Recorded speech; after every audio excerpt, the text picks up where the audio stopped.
Hey y'all, this is Brita, and this is the channel where we talk about deep personal development so you can understand the real reason why we do what we do.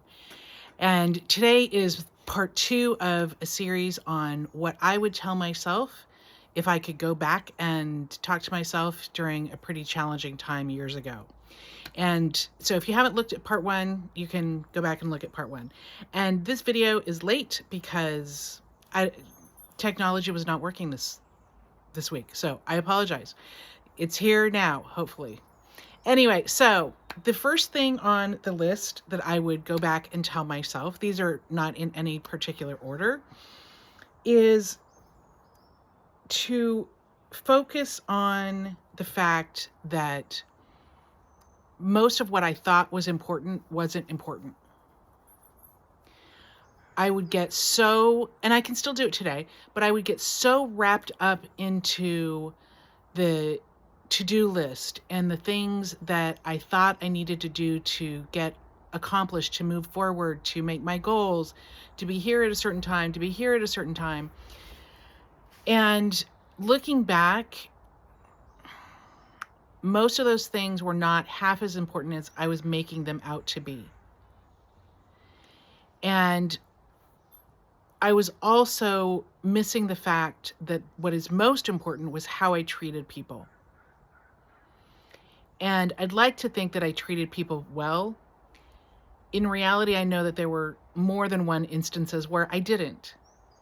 And I could justify it at the time. I could justify it in, I was trying to get things done. They weren't being cooperative, or they were a jerk to me. The opposing counsel was rude, whatever.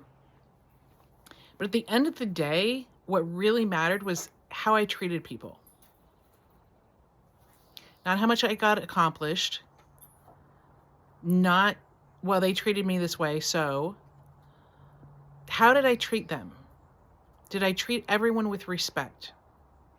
Even if they didn't treat me with respect, did I treat them with respect? And I would go back and tell myself, keep that number one. The rest will work out the way it's supposed to work out, but keep that as number one, because that really is what truly matters. I would tell myself, the second thing I would tell myself going back is that there is purpose in the pain. There is purpose in what I was going through. I didn't see it. I wanted to avoid it. I didn't see that this was actually for my benefit. There was purpose there. It was just painful. And there's always purpose in it. Maybe you can't see it. Doesn't make it fun. But if I could go back, I would tell myself and ask myself, what is this trying to teach you? What do you need it to teach you? I would tell myself that, we're going to repeat this until we repair, especially when there's a pattern. Where are the lessons here? And then I probably would have gotten really, really, really mad because I knew things weren't going the way that they should be going. I knew there were lessons there, but I wasn't ready to accept them. I wasn't ready to fully look in the mirror and fully take accountability and make some really hard decisions. I was still trying to go la, la, la, la, la, la, la, la, la. That didn't work. So I would tell myself that there is a purpose here. There's a purpose for everything that is happening. And the more I try and avoid it, the more it's going to keep happening. Okay? I would tell myself that old quote that when the students are ready, the teachers appear is really, really true. That the helpers, the support, the information will come when I'm ready. I kept trying to force things like, oh, here's the new book. Here's the new person at the time on TV. That's going to be my savior. I wasn't ready. When I'm ready, the help will come. And it most certainly did. I would tell myself that just because I couldn't see the how didn't mean it wasn't possible or that I shouldn't pursue it. And quite frankly, I would get caught up, like a lot of other professionals, especially attorneys, get caught up in the how. I want to know all of the how before I move forward. I have to see how this is all going to work, or I'm not going to take any action. And let me tell you, I'm going to do a whole video on the hows at some point. But when we get caught in the hows, it really trips us up, because we get perfection paralysis. And if we can't see it, then we don't even get started. It just stops us before we even start. So when I was younger and I just did things, they worked out. Where if I would have thought about the hows, I would have never even tried. If at 18, 19, I thought about the hows of moving out of my home with my son, my mother's home with my son, moving to Phoenix, Arizona, starting at ASU, waiting tables to pay the bills every night, and getting through college, much less law school. If I would have thought, like, how am I going to do that? I wouldn't have done it. The biggest how that I thought of was, okay, well, I'll wait tables. And I just did it. And guess what? It worked. I got through it. Same with law school. If I had really, really sat down and thought about all of the hows, how I was going to jump every hurdle, I wouldn't have even started. And as I got older, I got more into the hows, and it really tripped me up. So I would tell myself, don't worry about the hows. They will work themselves out. Make the decision first. The hows will work themselves out. I promise. I promise, I promise, I promise. I would tell myself that whatever is happening, especially if it was something that I didn't want to have happen, I didn't enjoy happening, I wanted it over, I would tell myself that this was just one chapter of my life. And although it felt like a huge chapter, it felt like my life was over in many respects, it was one chapter in a long life that I needed to go through. I needed to go through to learn my lessons and to grow and know what I was worthy of and what I wasn't going to tolerate, and grow as a person, grow as an attorney, just grow. I needed to go through that. But it was one chapter of my life. It wasn't my whole life. And I was making it like my whole life. It wasn't. It was just one small, small chapter.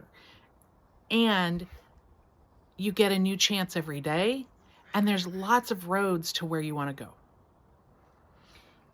Maybe you took a wrong turn. That's okay. You can backtrack.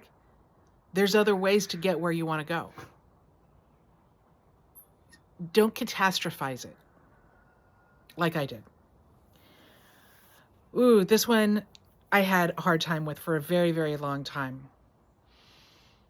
I would tell myself that the more I took responsibility for my own life, including my emotions and my feelings, the faster I'm going to get in control. The faster I'm going to get what I want. It took me a very long time to recognize the difference between being a victim in a situation, which I had been at different times in my life, versus victim mentality. It took me a very long time.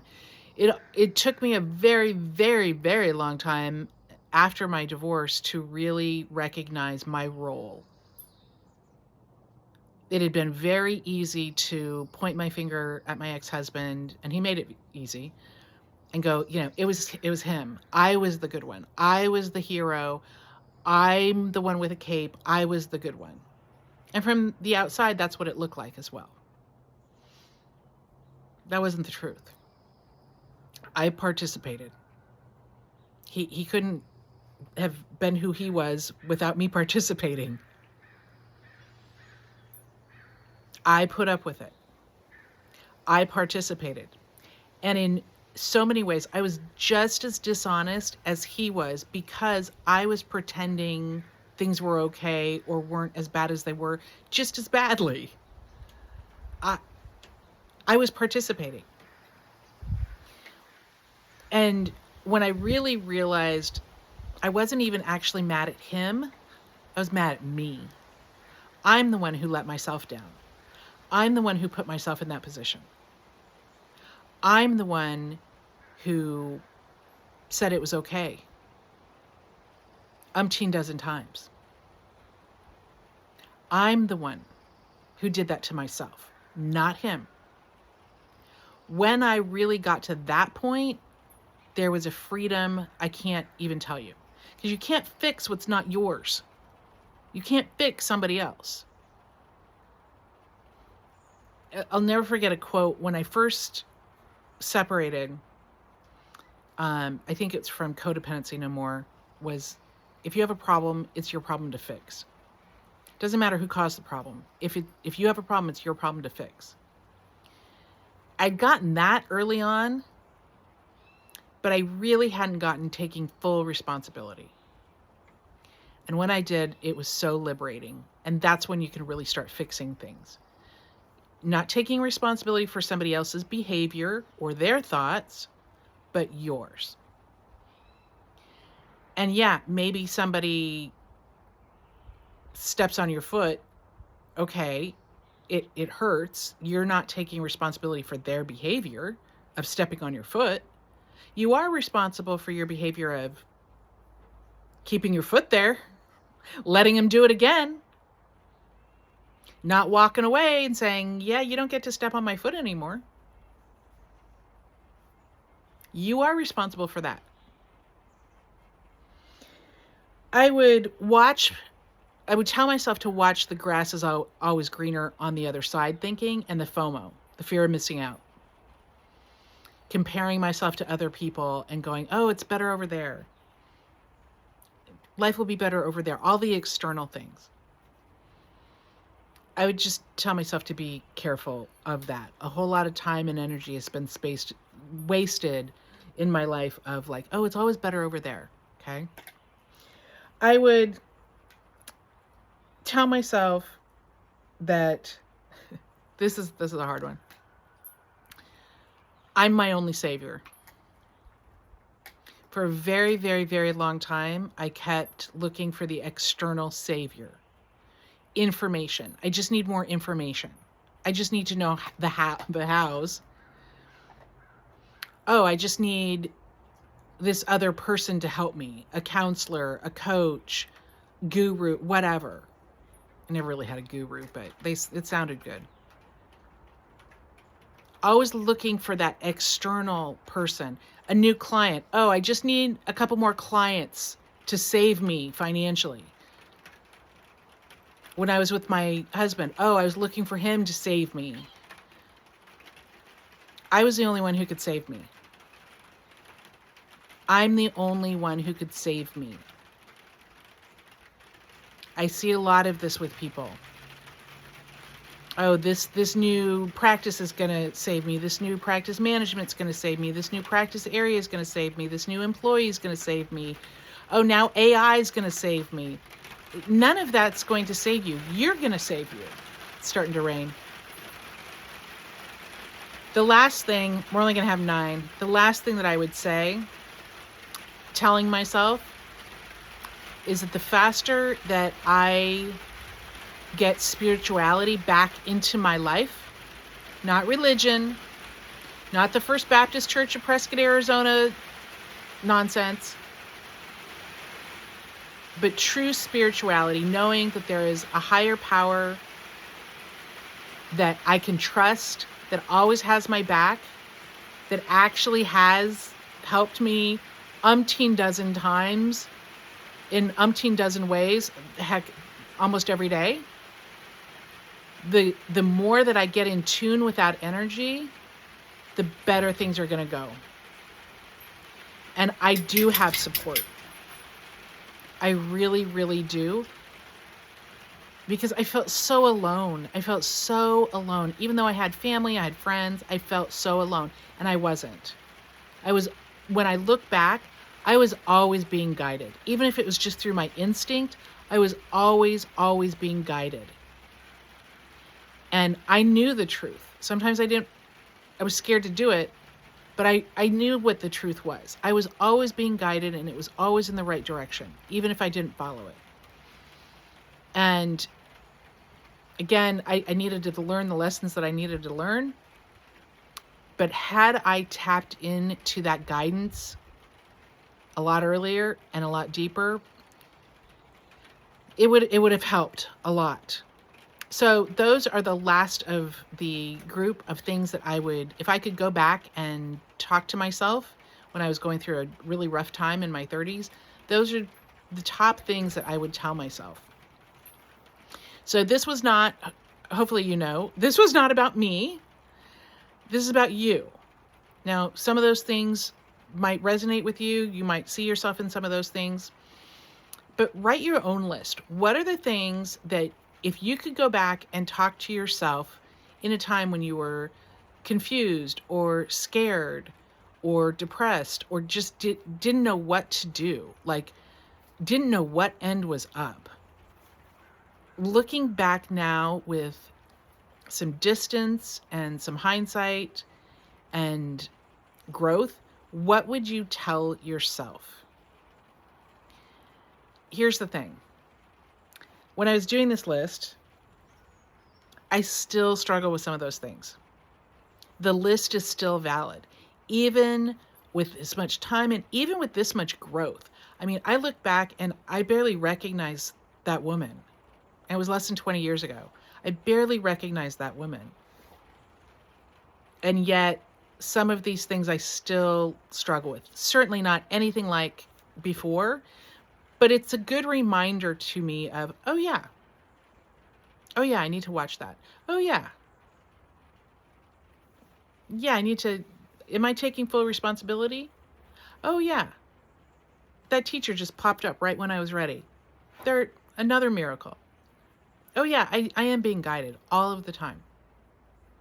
Oh yeah, I'm getting a little too far ahead of my skis. I need to just focus on right now. Oh, I am getting the hows in there. Get the hows out. So it's a good exercise to go and then, look at it every once in a while. Look at it once a year. How you doing? How you doing on your list?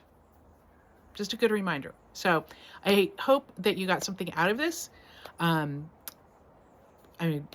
Brita. I help professionals find the real reason of why they do what they do.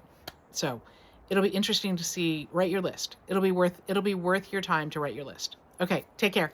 Bye.